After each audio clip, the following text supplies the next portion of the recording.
Mec, c'est ouf, c'est ouf. Hey,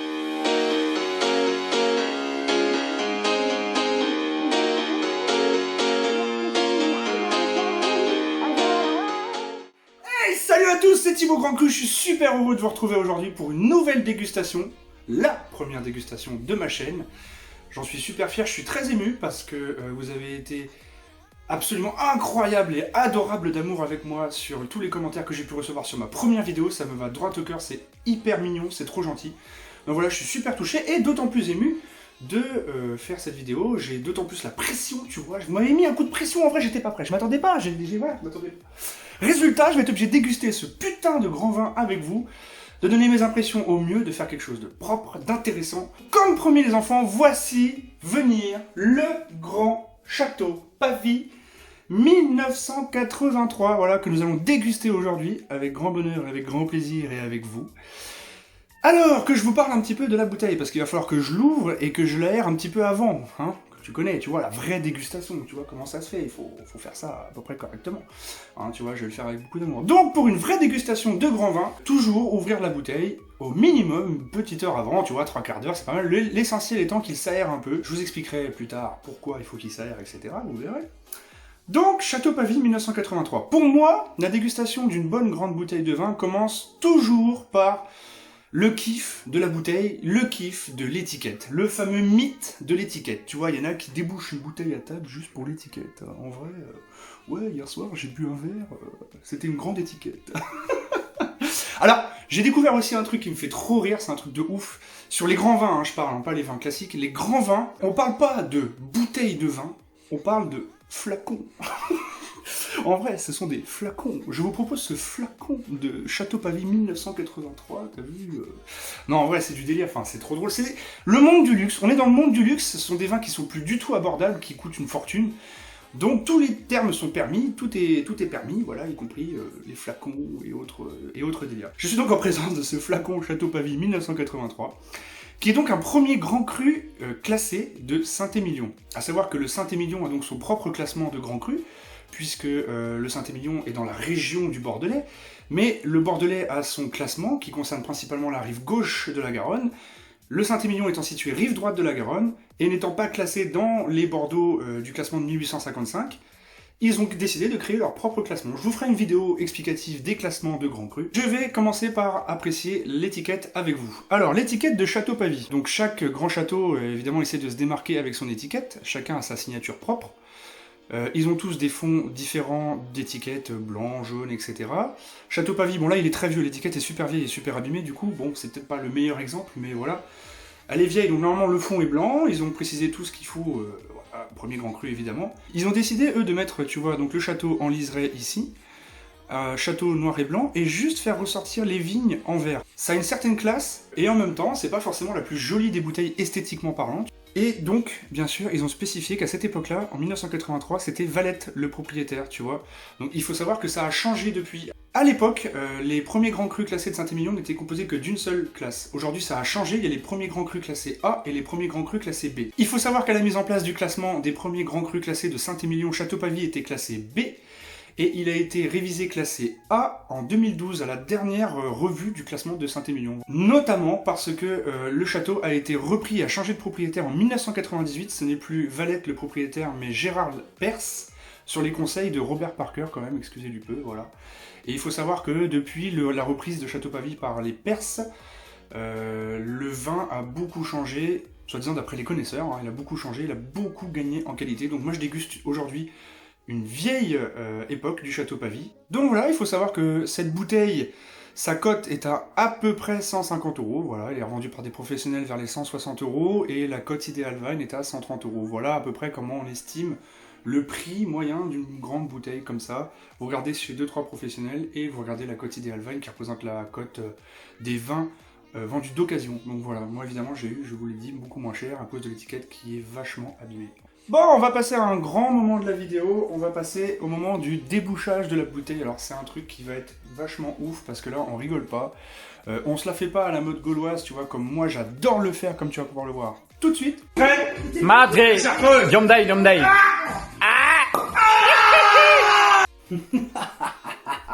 Je te présente mon outil préféré pour déboucher la bouteille, tu vois.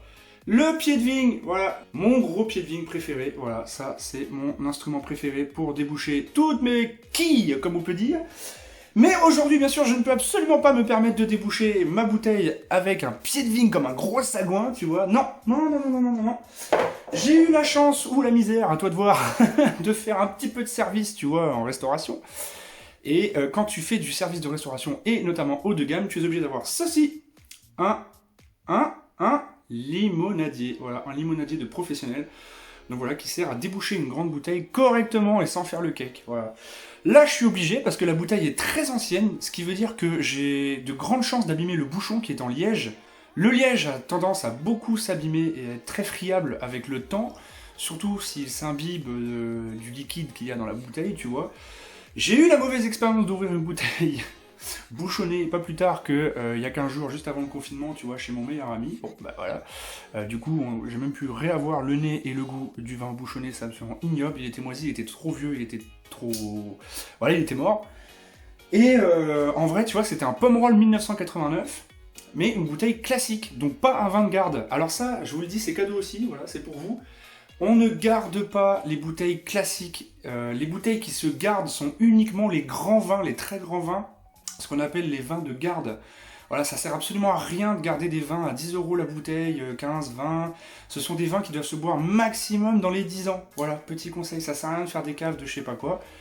Il faut le savoir, voilà, c'est une erreur, c'est un non-dit que tout le monde croit et que personne n'a très bien compris. Les seuls vins qui se gardent sont les très grands vins dits de vins de garde. Donc voilà, ceci est en l'occurrence un vin de garde. Donc c'est pour ça que j'ai une chance qu'il soit peut-être encore buvable. Mais je vais pas vous cacher, les chances sont moindres. Hein. Allez, on teste. On va passer à l'ouverture, les enfants. Alors là, je serre un peu les fesses, hein, on va pas se mentir. Je vais ouvrir cette capsule. Ah oui, alors dernier petit détail, la capsule, voilà. Moi j'adore la capsule des grands châteaux, hop, c'est frappé dessus, là en l'occurrence Château Pavie, et vous pourrez pas voir mais c'est écrit Saint-Émilion, premier grand cru classé sur le bout de la capsule. Donc voilà, je vais l'ouvrir maintenant que je puisse vous parler un petit peu tranquillement, tu vois, qui s'aère, parce qu'après je peux plus toucher la bouteille, il faut qu'elle se repose pour que les dépôts descendent lentement au fond, sinon je vais me bouffer un tas de dépôts, ça va être ignoble. Donc c'est parti, ouverture de la bouteille. Allez, quand faut y aller, hein, faut y aller. Oh la vache. Alors en plus c'est de l'étain, la capsule. Donc je vous raconte pas l'ouverture, comment c'est technique. Voilà, j'ai fait le tour. Hop, j'ai enlevé la capsule. Et alors la première surprise, voilà le fond de la capsule. Je sais pas si ça sent bon. C'est chaud les loups. Et regardez-moi l'état du bouchon de liège.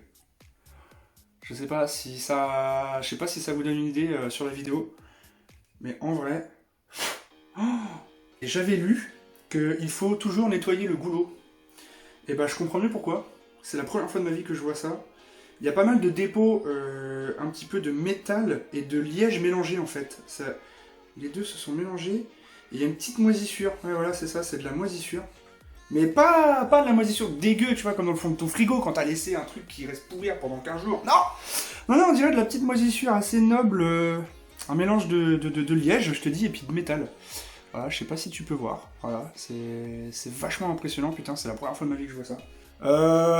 Je stresse de ouf, du coup, de mettre le bout du piquant dans le liège et de tout péter, ou que le liège se pète en deux. Alors là, méga pression. Bah attendez, je vais vous l'ouvrir là parce que je pense que vous le verrez bien. Vous voyez, il reste entre ma valeur sûre, mon petit mouton cadet et puis le reste. Ah, quoique, allez, je vais vous l'ouvrir un peu plus proche, on va se la mettre là. Normalement, vous devriez voir ça. Alors, on pique bien au milieu. Et on l'enfonce comme il se doit. Oh, et je crois que le liège se désintègre complètement. Soit c'est le liège qui se désintègre. Oh là là, et l'ouverture, ça va être pas possible. Ça va être pas possible. Oh la vache. Alors soit ça veut dire que le vin est totalement remonté dans le bouchon et que du coup il est complètement mort, il est bouchonné à mort, il est fini, il est mort. Soit c'est juste, peut-être, j'ose espérer, je prie, que ce soit juste de la petite moisissure qui soit déposée entre la capsule et le bouchon, avec le temps, tu sais, l'oxydation, l'air, etc. Mais alors franchement c'est chaud. Bon, on y va les loulous? Allez, premier étage du débouchage. C'est parti. Le bouchon se lève. Oh. Le bouchon s'est bien levé. Hop, je monte le deuxième étage. Le bouchon vient bien. It was at this moment that he knew. He fucked up. Et évidemment, ce qui devait arriver arriva. Le bouchon pété en deux. Alors, je vois surtout que, je pense, il est entièrement mouillé. Donc, ce qu'on va faire, je devrais réussir à enlever l'autre moitié. Je suis dégoûté d'avoir pété le bouchon en deux parce que j'aurais voulu le garder en souvenir.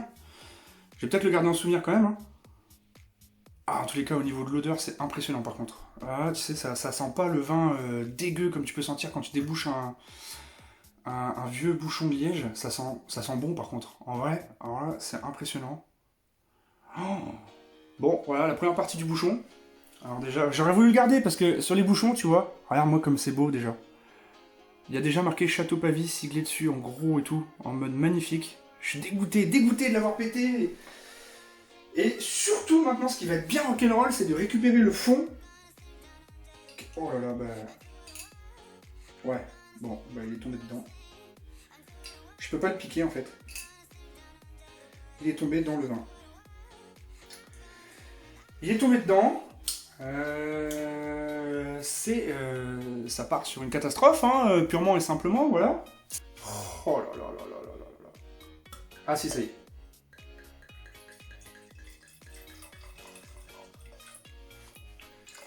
La couleur est hallucinante. Je n'ai... Ah, ça pétille! Je sais pas si vous entendez, si vous voyez, ça pétille! Oh! Alors, je vois d'ici du dépôt.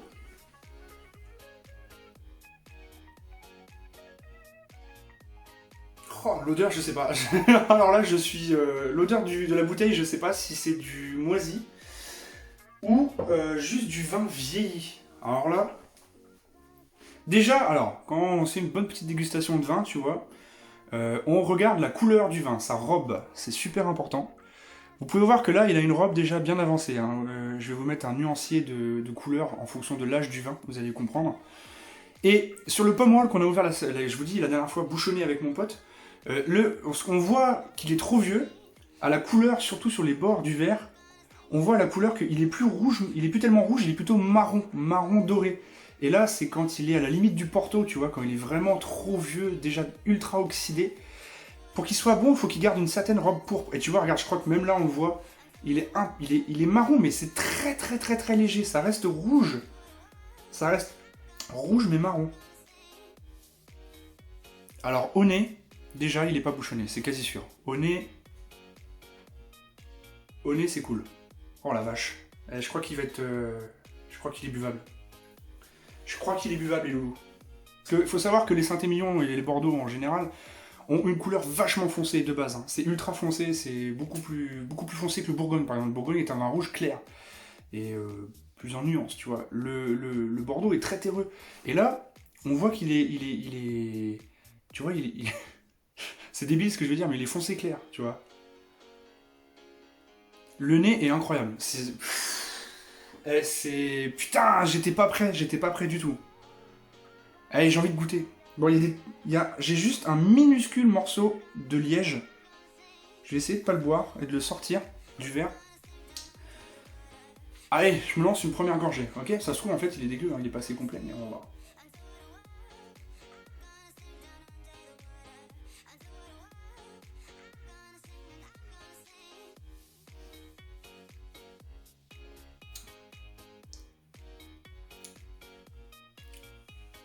Première impression déjà, il est pas mort. Clairement, il est pas mort. Je pensais qu'il serait mort, tu vois, trop vieux ou quoi. Il est pas mort du tout. C'est hallucinant parce que il a gardé de la puissance. Il a gardé de la puissance, mais il n'y a plus l'explosion des saveurs. Tu vois ce que je veux dire? Normalement, tu vois, donc clairement, il est sur le déclin. Vous allez voir, je vous mets tout de suite l'image de la courbe du vin, ce que ça fait. Et donc, le but de l'œnologie, tu vois, c'est de boire un vin à son apogée, de pouvoir kiffer. Clairement, ce vin-là n'est donc plus en apogée, et surtout vu le goût que j'en ai aussi. Par contre, il est pas tout en bas, tu vois. Il est sur le déclin, on appelle ça le déclin. Mais il a encore, comme c'est un grand vin, tu vois. Oh, il a... Putain, c'est génial.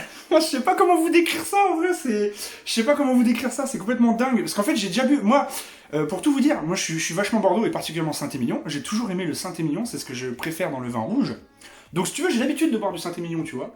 Mais du Saint-Émilion à 15, 20, 25 euros maximum la bouteille. Là, cette bouteille vaut 150 euros. Et donc, quand tu bois du Saint-Émilion classique, la puissance de la bouche est très très forte, tu vois, t'as l'explosion des saveurs, c'est très puissant et tout, machin. Voire même, je dirais un peu, parfois, c'est brouillon. Franchement, en vrai, c'est assez brouillon. Là, on sent la puissance d'un Saint-Émilion. Malheureusement, il n'y a plus tellement les saveurs, encore que moi, j'ai pas forcément le goût, mais je deviens vachement difficile avec le temps. Hein.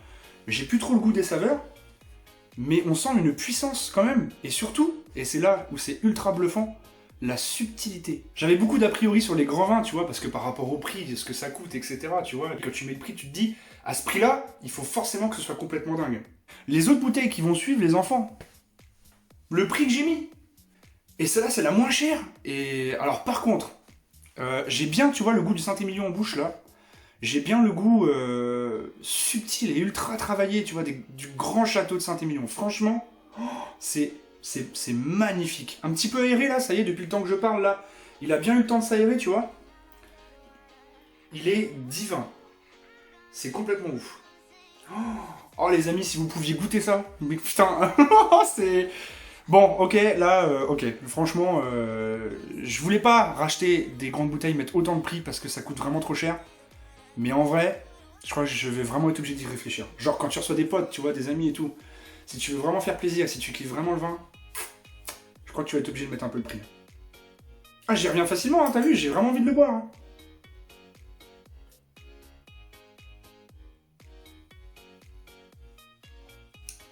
En même temps, je me suis servi un verre d'enculé, t'as vu. Je pensais me servir juste un petit bout, tu vois, pour voir si c'était bouchonné, genre le mec... Non mais j'ai été stressé aussi à cause du bouchon. Le bouchon qui est dedans, et je rappelle que le bouchon est dans la bouteille. Regarde-moi ce petit enculé là, je sais pas si tu vas le voir flotter. Regarde-moi ce bâtard. Il flotte bien là, il s'imbibe bien comme il faut là. Bah du coup, tu vois, ça veut dire que du coup, bon déjà je vais être obligé de la boire ultra rapidement. Sinon on va vite avoir le goût de bouchon. Voire même, je vais peut-être le vider et le mettre dans une autre bouteille pour pas que le bouchon... pour pas que ça prenne le goût du bouchon. Bon les amis, cette dégustation est complètement ouf, j'étais pas prêt du tout. Là, je prends une grosse claque, tu vois. Enfin, regarde, j'ai pas fini mon verre et je sais déjà que je kiffe ma race et je m'attendais pas du tout, mais pas du tout à ça. Tu sais, quand j'ai posté les photos sur mes réseaux sociaux, les mecs étaient là, ouais, il est vieux, t'es ouf, ça va être dégueulasse, il va être bouchonné, machin et tout. Alors déjà, il est pas bouchonné, de une, ça c'est super important. De deux, il est pas dégueulasse, il a pas perdu de... Enfin, tu vois, il a perdu un peu de sa saveur, mais il garde une finesse. C'est ça qui m'impressionne le plus, il garde une finesse exceptionnelle. Et je pense que c'est ça qui fait les grands vins. C'est ça qui fait la différence entre le vin classique que tu vas acheter à 10-15 euros la bouteille et le très grand vin que tu vas payer très très cher. Je crois que la différence est là et j'ai vraiment hâte de goûter les autres vins.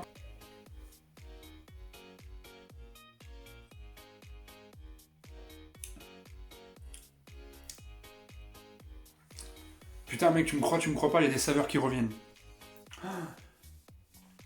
Il y a... Là j'ai le goût du fût. Pas du bouchon, hein, du fût. Dans lequel il a été élevé qui revient. Mélangé à la terre. Ah c'est exceptionnel. Bah les enfants, si les autres bouteilles sont comme ça, j'ai pas fini de faire de vidéos sur ma chaîne, je te le dis tout de suite. Bon allez, il va falloir une petite fin à cette vidéo quand même, tu vois, je vous quitte alors qu'il me reste encore dans la bouteille, mais c'est comme ça, je peux pas faire une vidéo qui dure non plus une demi-heure, 45 minutes, quoique si c'est ce que vous voulez, dites-le moi dans les commentaires, moi ça me ferait super plaisir. Je vais vous faire des petites annonces, tu vois, pour ce qui va venir, voilà, c'est gratuit, c'est cadeau. Je vais vous annoncer la prochaine bouteille que je compte déguster avec vous, sans doute, normalement ça devrait être celle-là que j'ai prévue. Je vais vous annoncer tout de suite que j'ai prévu d'inviter des gens aussi à déguster avec moi. Alors là, c'est un petit peu technique parce qu'on est en période de confinement. Je vais voir comment on va faire ça. Mais je compte déguster, faire des jolies dégustations avec des amis. voir de la famille, voir autre chose, tu vois. Partager ces moments-là, parce que le vin, c'est avant tout du partage. Et surtout maintenant que je viens de boire ça, il faut vraiment partager ça. Vraiment, vraiment, vraiment. Donc, voilà ce que j'ai prévu. J'ai prévu des vidéos aussi d'explications un petit peu quand même. Il faut un petit peu d'histoire. Moi, j'aime bien l'histoire. Je suis là, vous l'avez compris, pour défendre aussi le patrimoine français. Voilà une très belle chose du patrimoine français dont il faut être ultra fier. C'est le vin rouge, vraiment. C'est un peu oublié parce qu'on n'a pas le droit d'en parler à la télévision, c'est interdit. La promotion de l'alcool, je fais pas la promotion de l'alcool. D'ailleurs, l'alcool est à boire avec modération.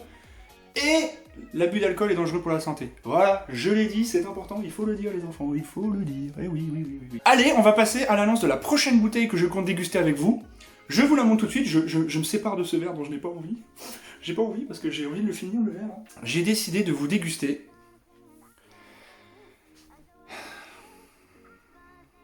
Château Margaux.